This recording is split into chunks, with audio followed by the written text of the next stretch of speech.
Hello student. आज हम सब हिंदी व्याकरण में पार्ट 3 शब्द विचार के बारे में जानेंगे। तो सबसे पहले हम लोग जानते हैं शब्द के बारे में। दो या दो से अधिक वर्णों के सार्थक समूह को क्या कहते हैं? शब्द कहते हैं। सार्थक समूह कैसे बनता है देखते हैं। जैसे कावड़, मावड़, लावड़, ये जब आपस में मिलते हैं तो क्या बन जाता है? एक शब्द बन जाता है। इसी तरह से सड़क, इसी तरह से घर। नेक्स्ट, शब्दों का वर्गीकरण। अब हिंदी भाषा में शब्दों का वर्गीकरण 4 प्रकार से हुआ है। सबसे पहले है उत्पत्ति के आधार पर, दूसरा है रचना के आधार पर, तीसरा है प्रयोग के आधार पर और चौथा है अर्थ के आधार पर। ओके, तो सबसे पहले हम लोग देखते हैं उत्पत्ति के आधार पर। उत्पत्ति या स्रोत के आधार पर शब्दों को 5 भागों में विभाजित किया गया है। सबसे पहले आता है तत्सम, नेक्स्ट तद्भव, नेक्स्ट देशाज, नेक्स्ट विदेशी एंड संकर शब्द। ओके, तत्सम शब्द संस्कृत भाषा के जो शब्द मूल रूप से हिंदी भाषा में प्रयोग किए जाते हैं उन्हें तत्सम शब्द कहते हैं। अब कैसे आप पहचानेंगे? जहाँ पर आपको यहाँ पर सा मिल जाएगा तो आप समझ जाएंगे कि संस्कृत के शब्द आपको लिखने हैं। तो संस्कृत के शब्द आप पहचान सकते हैं, तो इसी तरह से आप तत्सम शब्द भी पहचान लेंगे। तो सूर, अग्नि, जीवा, दुग्ध, मयूर, कर्म इसके उदाहरण है। तद्भव शब्द, तद्भव में भा शब्द मिल रहा है, तो भा का मतलब जो हम अपनी भाषा में यूज़ करते हैं। संस्कृत भाषा के जो शब्द अपने बदले हुए रूप में हिंदी भाषा में प्रयोग किए जाते हैं उन्हें तद्भव शब्द कहते हैं। उदाहरण क्या है हमारा? सूर का सूरज, अग्नि का आग, जीवा का जीव, दुग्ध का दूध, मयूर का मोर, कर्म का काम आदि। ओके, देशाज शब्द, जो शब्द देश की विभिन्न बोलियों से आकर हिंदी भाषा में प्रयोग होते हैं उन्हें देशाज शब्द कहते हैं। जैसे खिड़की, लोटा, धोती, गाड़ी आदि। ओके, विदेशी शब्द, जो शब्द संसार की विभिन्न भाषाओं से आकर हिंदी भाषा में प्रयोग किए जाते हैं उन्हें विदेशी शब्द कहते हैं। यहाँ पर अंग्रेजी भाषा के कुछ शब्द दिए हुए हैं, यहाँ पर अरबी भाषा के, यहाँ पर फारसी भाषा के, यहाँ पर तुर्की के और यहाँ पर पुर्तगाल शब्द के। अंग्रेजी शब्द pen, school, bank, engine, fees, teacher, driver, train आदि। अरबी शब्द किताब, तारीख, औरत, कालीन, किराया आदि। फारसी शब्द किनारा, जवान, दरोगा, बहादुर, आराम, जल्दी, जानवर आदि। तुर्की शब्द तोप, चाकू, कैंची, बारूद, बेगम, कुली, सराय, बीवी, ये सब किसके हैं? तुर्की शब्द हैं। पुर्तगाली शब्द साबुन, कमरा, बाल्टी, आलू, चाबी, अचार, ये सब किसके शब्द हैं? पुर्तगाली शब्द हैं। ओके, नेक्स्ट संकरा शब्द, जो शब्द दो भिन्न भाषाओं के शब्दों के मेल से बनते हैं उन्हें संकर शब्द कहते हैं। हिंदी प्लस अंग्रेजी, हिंदी में क्या है? लाठी, अंग्रेजी में क्या है? चार्ज। लाठी प्लस चार्ज मिला दे तो क्या बन जाता है? लाठी चार्ज। इसी तरह अंग्रेजी प्लस हिंदी का कॉम्बिनेशन है। अंग्रेजी का टिकट ले लिया और हिंदी का घर, तो इन दोनों को जब मिलाते हैं तो क्या बन जाता है? टिकट, घर। ओके, रचना के आधार पर, रचना के आधार पर शब्दों को 3 भागों में विभाजित किया गया है। पहला क्या आता है? ऋण, दूसरा यौगिक, तीसरा योग ऋण। ऋण शब्द सबसे पहले देखते हैं। जिन शब्दों से किसी विशेष प्रचलित अर्थ का बोध होता है उन्हें ऋण शब्द कहते हैं। जैसे पानी, नदी, सूर, झरना, घोड़ा, तोता, कमल, नाक आदि। इन शब्द को हम डिवाइड भी नहीं कर सकते हैं कि डिवाइड कर दें और इनसे हमें नया शब्द मिल जाए, तो ऐसा होना असंभव है। ओके, यौगिक शब्द, दो या दो से अधिक शब्दों के योग से बने शब्द को क्या कहते हैं? यौगिक शब्द। जैसे प्रतिदिन का प्रति प्लस दिन में हम चेंज कर सकते हैं। जलचर को किसमें? जल प्लस चर। तो यहाँ पर 2 शब्द आपस में मिलकर एक शब्द बनते हैं, तो वो क्या कहलाता है? यौगिक शब्द। नेक्स्ट,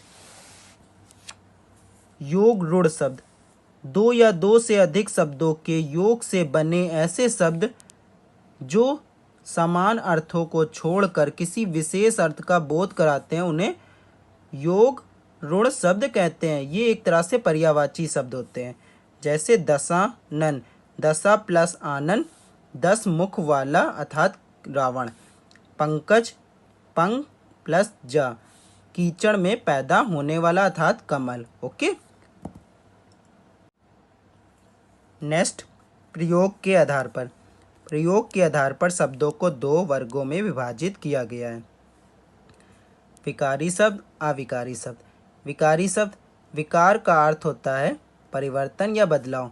जिन शब्दों के रूप में लिंग, वचन, कारक, काल आदि के कारण परिवर्तन होता है उन्हें विकारी शब्द कहते हैं। जैसे संज्ञा, सर्वनाम, विशेषण, क्रिया विकारी शब्द हैं। अब संज्ञा में कैसे चेंज कर सकते हैं? जैसे लड़का का, अगर हमें इसका लिंग चेंज करना है तो क्या बना सकते हैं? इसको लड़की। बहुवचन में वचन चेंज करना है तो इसे लड़के बना सकते हैं, और लड़के, लड़कियां ये भी बना सकते हैं। काल भी चेंज कर सकते हैं, भविष्यकाल, भूतकाल आदि में चेंजमेंट किया जा सकता है। अब सर्वनाम में देखते हैं, मैं को किस में चेंज कर सकते हैं? मेरा, मेरी, मैंने, मुझे, हम, ये सब मैं में चेंजमेंट हो सकता है। लिखना में ये क्रिया है, लिखना में क्या चेंज कर सकते हैं? लिखता है, लिखा है, लिखेगी, ये सब क्रिया में चेंजमेंट हो सकता है। विशेषण, ऊंचा, ऊंची, ऊंचे, ये शब्द विशेषण में चेंजमेंट किया जा सकता है। अविकारी शब्द, जिन शब्दों के रूप, लिंग, वचन, कारक, काल आदि के कारण कोई परिवर्तन नहीं होता उन्हें अविकारी शब्द कहते हैं। क्रिया विशेषण, संबंध बोधक, समुच्चय बोधक और विस्मय बोधक आदि। ओके। जैसे क्रिया विशेषण, धीरे धीरे, जोर से, आज, कल, शीघ्र आदि। तो हम धीरे धीरे लड़कों के लिए यूज़ करें चाहे लड़कियों के लिए, इनमें कोई चेंजमेंट नहीं होगा। जैसे वह लड़का धीरे धीरे चल रहा है, वह लड़की धीरे धीरे चल रही है, तो इसमें कोई चेंजमेंट मिला नहीं मिला हमें, तो यहाँ पर यह अविकारी शब्द है। इसी तरह से संबंध बोधक देखते हैं, वह मेरे साथ गया, वह उस लड़की के साथ गया, तो इसमें भी कोई चेंजमेंट नहीं मिला। समुच्चय बोधक, मैं और मेरा भाई गया, मैं और मेरी बहन गए, तो इसमें भी कोई चेंजमेंट नहीं मिला। विस्मय बोधक, वाह, आह, ओह, हाय, छी, इनमें भी कोई अंतर नहीं मिलेगा। नेक्स्ट, अर्थ के आधार पर। अर्थ के आधार पर शब्दों को 2 वर्गों में बांटा गया है, सार्थक और दूसरा क्या है? निरर्थक शब्द। सार्थक शब्द किसे कहते हैं? जिन शब्दों का कोई अर्थ होता है उन्हें सार्थक शब्द कहते हैं। सार्थक शब्द में निम्नलिखित उपभेद हैं। पहला क्या होता है? एकार्थी, दूसरा अनेकार्थी, तीसरा समानार्थी, चौथा विलोम शब्द, पांचवा श्रुति सम भिन्नात्मक। सबसे पहले एकार्थी शब्द देखते हैं। जिन शब्दों का एक ही अर्थ होता है उन्हें क्या कहते हैं? एकार्थी शब्द कहते हैं। जैसे नदी, पर्वत, घर, चंद्रमा, पहाड़, ये हमारे क्या है? एकार्थी शब्द हैं। ओके। जैसे क्रिया विशेषण, धीरे धीरे, जोर से, आज, कल, शीघ्र आदि। तो हम धीरे धीरे लड़कों के लिए यूज़ करें चाहे लड़कियों के लिए, इनमें कोई चेंजमेंट नहीं होगा। जैसे वह लड़का धीरे धीरे चल रहा है, वह लड़की धीरे धीरे चल रही है, तो इसमें कोई चेंजमेंट मिला नहीं मिला हमें, तो यहाँ पर यह अविकारी शब्द है। इसी तरह से संबंध बोधक देखते हैं, वह मेरे साथ गया, वह उस लड़की के साथ गया, तो इसमें भी कोई चेंजमेंट नहीं मिला।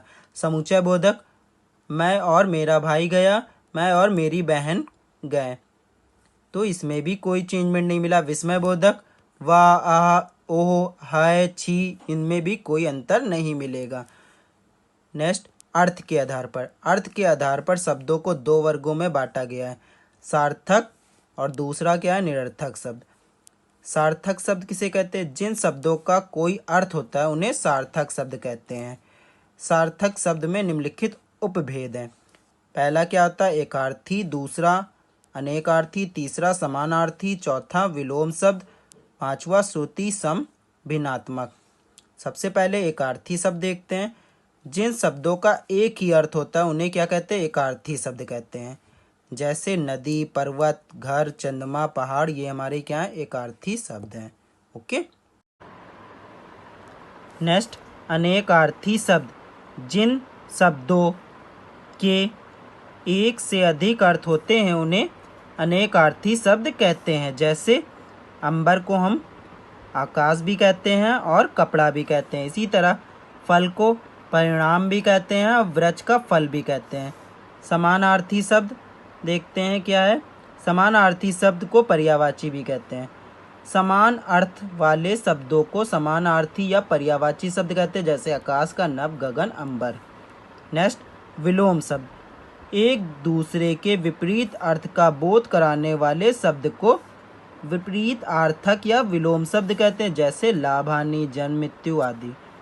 श्रुति सम भिन्नात्मक शब्द। जो शब्द सुनने में समान तथा अर्थ में भिन्न हो उन्हें श्रुति सम भिन्नात्मक शब्द कहते हैं। जैसे प्रमाण, सबूत, प्रणाम, अभिवंदन। वदन, मुख, बदन, शरीर। शुल्क, फीस, शुक्ल, सफ़ेद। ओके। नेक्स्ट आता है निरर्थक शब्द। जिन शब्दों का कोई अर्थ नहीं होता उन्हें निरर्थक शब्द कहते हैं। जैसे टिक टिक, साए साए, लमक, वानी, पकल, तलम। इनका कोई अर्थ नहीं है तो ये कौन से शब्द हैं? निरर्थक शब्द। ओके। नेक्स्ट, हेलो स्टूडेंट, आपको आज मैं क्वेश्चन आंसर, ट्रू फॉल्स और FIB सेंड करूँगा। 4th एक्सरसाइज आपको सेल्फ करनी है और ये एक्टिविटी भी आपको कंप्लीट करनी है बुक में। ओके। 4th एक्सरसाइज आप कैसे कर सकते हैं? निम्नलिखित शब्दों को उचित विदेशी शब्दों के समूह में लिखिए। तो आप पहले कैसे बना लेंगे? एक टेबल बना लेंगे। एक तरफ आप लिख लेंगे अंग्रेजी शब्द, दूसरी तरफ अरबी, थर्ड पोजीशन पे फारसी, नेक्स्ट तुर्की, नेक्स्ट पुर्तगाली। फिर आप देखेंगे कि इसमें कौन कौन से शब्द दिए गए हैं। अगर उससे मैच होते हैं तो आप उस शब्द में लिख सकते हैं। Okay okay, bye, thank you. Hello student, आपको आज मैं क्वेश्चन आंसर, ट्रू फॉल्स और FIB सेंड करूँगा। 4th एक्सरसाइज आपको सेल्फ करनी है और ये एक्टिविटी भी आपको कंप्लीट करनी है बुक में। ओके। 4th एक्सरसाइज आप कैसे कर सकते हैं? निम्नलिखित शब्दों को उचित विदेशी शब्दों के समूह में लिखिए। तो आप पहले कैसे बना लेंगे? एक टेबल बना लेंगे। एक तरफ आप लिख लेंगे अंग्रेजी शब्द, दूसरी तरफ अरबी, थर्ड पोजीशन पे फारसी, नेक्स्ट तुर्की, नेक्स्ट पुर्तगाली।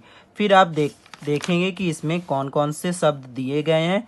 अगर उससे मैच होते हैं तो आप उस शब्द में लिख सकते हैं। Okay okay, bye, thank you.